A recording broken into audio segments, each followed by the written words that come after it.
लेकिन दिल्ली में हुए ब्लास्ट का फरीदाबाद से कनेक्शन गहरा होता जा रहा है और इसी वजह से यह चर्चा हो रही है कि क्या इस ब्लास्ट का टारगेट बागेश्वर बाबा थे, क्योंकि बागेश्वर बाबा भी फिलहाल हरियाणा में ही हैं, वहां पदयात्रा निकाल रहे हैं। सारा सामान फरीदाबाद यानी हरियाणा में पकड़ा गया।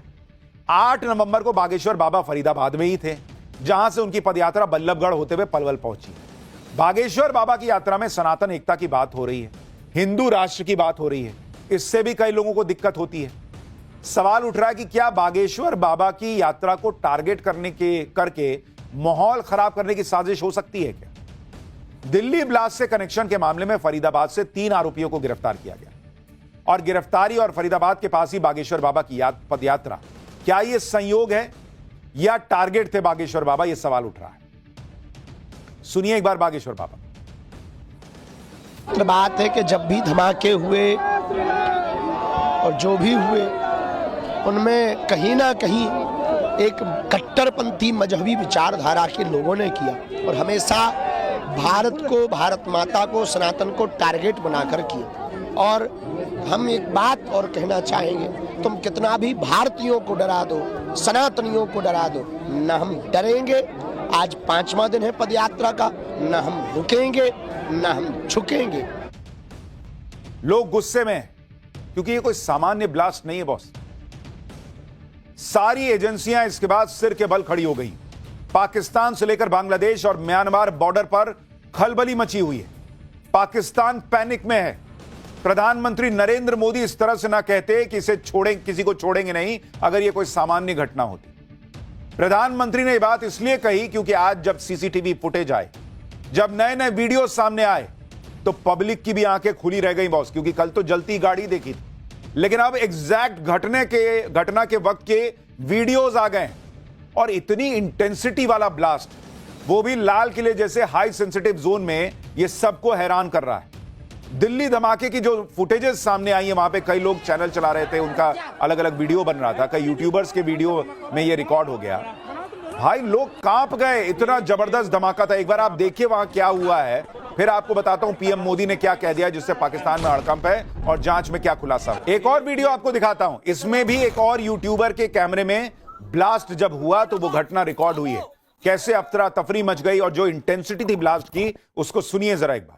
एक और वीडियो आपको दिखाता हूं, लाल किले के पास के सीसीटीवी फुटेज की तस्वीरें हैं, जिसमें साफ दिख रहा है कि कैसे ब्लास्ट के बाद दहशत फैल गई, लोग वहां पर भागने लगे। आप देखिए पूरा सबका जो काउंटर है वो हिल गया, लोग पैनिक में आ गए बॉस। इस तरह का धमाका कल हुआ है, तो जो उस वक्त तस्वीरें थी वो आपको बताएंगी कि यह कितना भयंकर धमाका था। आपको एक और वीडियो दिखाता हूं, यह ब्लास्ट के ठीक बाद का वीडियो है और इस नए वीडियो में भी ब्लास्ट की इंटेंसिटी का अंदाजा लगता है, किस तरह का हाल वहां पर था। आप इस नए वीडियो में देखिए, इतनी इंटेंसिटी वाले ब्लास्ट किसी एक का काम तो नहीं हो सकता, पूरा नेटवर्क रहा होगा, बहुत बड़ी साजिश रही होगी और इसी साजिश के तहत तक जांच एजेंसियां किस तरह से जा रही हैं, कैसे धड़ाधड़ अरेस्ट हो रहा है, कौन कौन से खुलासे हो रहे हैं, आज आपको सब बताऊंगा। लेकिन पहले प्रधानमंत्री नरेंद्र मोदी को सुन लीजिए, क्योंकि जिस तरह का यह ब्लास्ट था उसमें एक बात यह भी क्लियर है कि ब्लास्ट का कोई बड़ा टारगेट था, कोई बड़ी प्लानिंग थी और यह प्लानिंग अपने असली अंजाम तक पहुंचती उससे पहले उसे रोका गया। कैसे यह सब हुआ वो बताने से पहले आप सुनिए पीएम मोदी ने कैसे खुला ऐलान कर दिया है। पीएम मोदी भूटान के दौरे पर गए हुए हैं, वहीं से पीएम मोदी ने दिल्ली ब्लास्ट पर क्या बोला कि पाकिस्तान में खलबली मच गई। सुनिए एक बार प्रधानमंत्री को। आज मैं यहां बहुत भारी मन से आया हूं। कल शाम दिल्ली में हुई भयावह घटना ने सभी के मन को व्यथित कर दिया है। मैं पीड़ित परिवारों का दुख समझता हूं। आज पूरा देश उनके साथ खड़ा है। मैं कल रात भर इस घटना की जांच में जुटी सभी एजेंसियों के साथ, सभी महत्वपूर्ण लोगों के साथ संपर्क में था, विचार विमर्श चलता था, जानकारियों के तार जोड़े जा रहे थे। हमारी एजेंसियां इस षड्यंत्र की तह तक जाएगी। इसके पीछे के षड्यंत्रकारियों को बख्शा नहीं जाएगा। All those responsible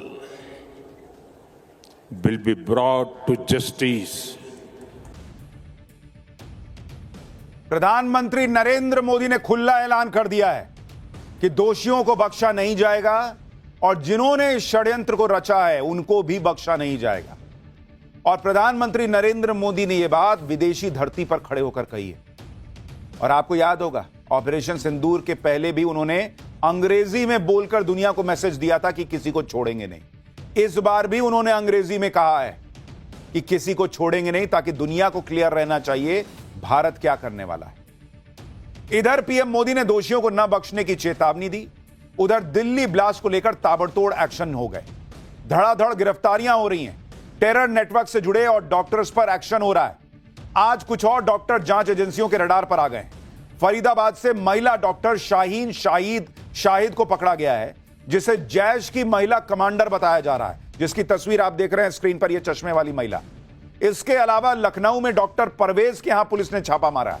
पुलवामा से डॉक्टर सज्जाद को हिरासत में लिया गया है। इससे पहले जांच एजेंसियां फरीदाबाद से डॉक्टर मुजम्मिल शकील को पकड़ चुकी हैं, जिसके पास से 2900 किलो विस्फोटक सामग्री मिली थी। डॉक्टर अदील अहमद राठर को सहारनपुर से गिरफ्तार किया गया था। अदील की गिरफ्तारी के बाद से पूरे टेरर मॉड्यूल का खुलासा हुआ था। तो ये जो सफेद पोश संदिग्ध पकड़े जा रहे हैं, वो किस तरह से पकड़ में आ रहे हैं, कितनी बड़ी साजिश करने वाले थे ये लोग, कैसे बाल बाल पूरा देश बचा है बॉस।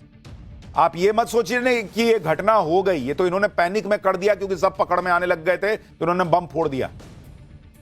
लेकिन जो डिटेल्स आ रही हैं आप सुनेंगे तो इन्होंने जो प्लानिंग की थी, आप सुन के आपका दिमाग झन्ना जाएगा कि भारत में ऐसा कोई टेरर अटैक नहीं हुआ होगा, उससे भी बड़ा इन लोगों ने प्लान किया हुआ था। लेकिन पहले आप दिल्ली ब्लास्ट में जिस तरह से ताबड़तोड़ जांच चल रही है उसको देखिए। पीएम मोदी कल रात से ही सुरक्षा एजेंसीज के संपर्क में। खबर है कि कल भूटान से लौटते ही पीएम मोदी ने सीसीएस यानी कैबिनेट कमेटी ऑन सिक्योरिटी की बैठक बुला ली है। आज गृह मंत्री अमित शाह ने भी 2 बड़ी मीटिंग की है। राष्ट्रपति ने भी गृह मंत्री अमित शाह से जानकारी ली है। दिल्ली ब्लास्ट की जांच एनआईए को दे दी गई है। 1000 से ज्यादा सीसीटीवी कैमरे खंगाले जा रहे हैं। यूपी, जम्मू कश्मीर, हरियाणा में सर्च ऑपरेशन चल रहा है। फॉरेंसिक टीम ने धमाके वाली i20 कार के करीब 42 पार्ट्स जांच के लिए जुटाए हैं, ताकि यह पता लग सके कि यह ब्लास्ट किस तरह का था। इसके अलावा यह भी पता लगाया जा रहा है कि क्या गुजरात में जो आतंकी पकड़े गए थे, उनका भी इस केस में पकड़े गए आतंकी डॉक्टर से कोई कनेक्शन है क्या। यानी दिल्ली ब्लास्ट की जांच बहुत तेजी से आगे बढ़ रही है, क्योंकि देखिए सुरक्षा एजेंसीज को यह भी सुनिश्चित करना है कि ऐसा तो नहीं है कि ये जो एक धमाका लाल किले के पास हुआ, ऐसा ही कुछ और ये लोग प्लान किए हुए हो। क्या भरोसा भाई, कहीं कुछ और चल रहा हो, अभी छुप के बैठ गया हो कि भाई लोग पकड़े जा रहे हैं, जरा दबे रहो। तो इनको इतना आसान काम नहीं होता सुरक्षा एजेंसीज का। इन लोगों को अभी तुरंत ताबड़तोड़ इसकी भी जांच करनी है, एक एक से गवाही भी लेनी है, उगलवाना भी है कि और बताओ क्या करने वाले थे। दिल्ली धमाके के ये वीडियो जो आ रहे हैं सामने, वो भी बता रहे हैं कि धमाका कितना बड़ा था, साजिश कितनी बड़ी। पीएम मोदी ने क्लियर मैसेज दे ही दिया कि छोड़ेंगे नहीं। पीएम मोदी जब भूटान के लिए रवाना हो रहे थे, तब यहां विपक्ष ये माहौल बना रहा था कि देश में ब्लास्ट हुआ है और पीएम मोदी भूटान चल दिए। लेकिन भूटान की धरती से जब पीएम मोदी ने दिल्ली ब्लास्ट पर बयान दिया, तो ब्लास्ट पर राजनीति करने वाला विपक्ष का एजेंडा भी धरा का धरा रह गया। इधर विपक्ष को जो मैसेज मिलना था वो मिल गया, उधर इशारों में पाकिस्तान भी समझ गया कि मोदी क्या कह रहे हैं। क्योंकि खास बात यह है कि पीएम मोदी ने जो बयान भूटान में दिया, वो बयान वो देश में भी दे सकते थे, लेकिन पीएम मोदी ने विदेशी धरती से कड़ा मैसेज दिया। इसका दूसरा मतलब यह भी है कि पीएम मोदी ने एक तरह से दुनिया को मैसेज दे दिया है कि भारत को चोट पहुंचाने वालों को बख्शा नहीं जाएगा। एक बात और, पीएम मोदी ने भूटान में हिंदी में बोलते बोलते इंग्लिश में भी यह बात दोहराई कि दोषियों को उनके अंजाम तक पहुंचाया जाएगा। यानी दुनिया को बता दिया कि भारत छोड़ने वाला नहीं है। जिनको हिंदी नहीं समझ में आती वो अंग्रेजी में समझ लो। ऑपरेशन सिंदूर के वक्त भी पीएम मोदी ने बिहार में ऐसे ही इंग्लिश में बोला था, और तब भी उन्होंने क्लियर कर दिया था कि किसी को छोड़ेंगे नहीं। For more of such videos, do like, share and subscribe to ET Now Swadesh.